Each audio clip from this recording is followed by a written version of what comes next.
வணக்கம். இது நம்ம கிச்சனில் நம்ம இன்னைக்கு என்ன பண்ண போகிறோம்னா தவளை அடை பண்ண போகிறோம். இது ஒரு ட்ரெடிஷ்னல் ரெசிபி. இது பாட்டி காலத்து ரெசிபி. நம்ம இப்போ கல் வச்சுருக்கேன் அடுப்பில். இது சூடாகிட்டு இரும்பு இல்பச்சட்டியில் எண்ணெயை விட்டு வாக்கணும். இதுக்கு எண்ணெய் கொஞ்சம் கூட தேவைப்படும்.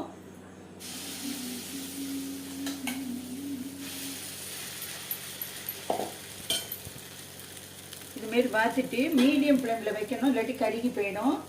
இதுமாரி மூடி போட்டு வாக்கணும். இது வேகட்டும். நான் இதுக்கு என்னன்னு சொல்லிடுறேன், என்னென்ன தேவைன்னு சொல்கிறேன். 1.5 டம்ளர் பச்சரிசி, 1.5 டம்ளர் புழுங்கரிசி, 1/2 டம்ளர் கடலை பருப்பு, 1/2 டம்ளர் தோரம் பருப்பு, 1/2 டம்ளர் உளுத்தம் பருப்பு, 1/2 டம்ளர் பயத்தம் பருப்பு, கொள்ளு 1/2 டம்ளர், பயிறு 1/2 டம்ளர் எடுத்துக்கணும். தேவையான அளவு மிளகாய் வத்தல், பெருங்காய ஜலம், உப்பு இதெல்லாம் போட்டு ஒரு கோர்ஸ் பேஸாக இந்த பருப்பு அரிசியெல்லாம் 3 hours நல்லா ஊற வச்சுட்டு வடிகட்டி கோர்ஸ் பேஸாக அரைச்சி எடுத்துட்டு அதுக்கப்புறம் அதில் கருவேப்பிலையில் போட்டுண்டு பெருங்காய ஜலம் இன்னும் கொஞ்சம் விட்டுண்டு நல்லா இவ்வளவு நிறைய 2 கை நிறைய அளவுக்கு தேங்காயை துருவி அதில் போட்டு கலந்துக்கணும். இல்லை தேங்காய் பல்லுப்பெல்லாம் போட்டு பண்ணலாம், எல்லாத்தையும் போட்டுட்டு இந்தமாரி இது பண்ணணும். இது வேகட்டும். இது வெந்ததுக்கு அப்புறம் நம்ம திருப்பி போடுவோம். இப்போ இது வெந்துடுதான்னு பார்ப்போம். இப்போ இந்தமாரி எடுக்கணும்.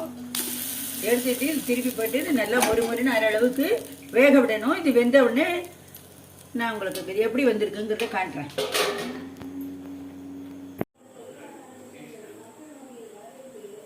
இப்போ நீ நம்ம எந்த அளவுக்கு வந்து திருப்பி பார்ப்போம்.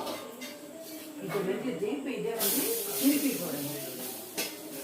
திருப்பி போட்டதுக்கு அப்புறம் மறுபடியும் கொஞ்சம் எண்ணெய் விடணும்.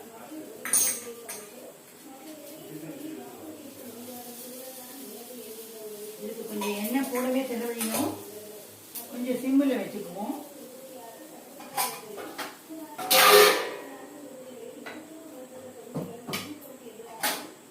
வேகட்டும். வெந்ததுக்கு அப்புறம் பார்ப்போம்.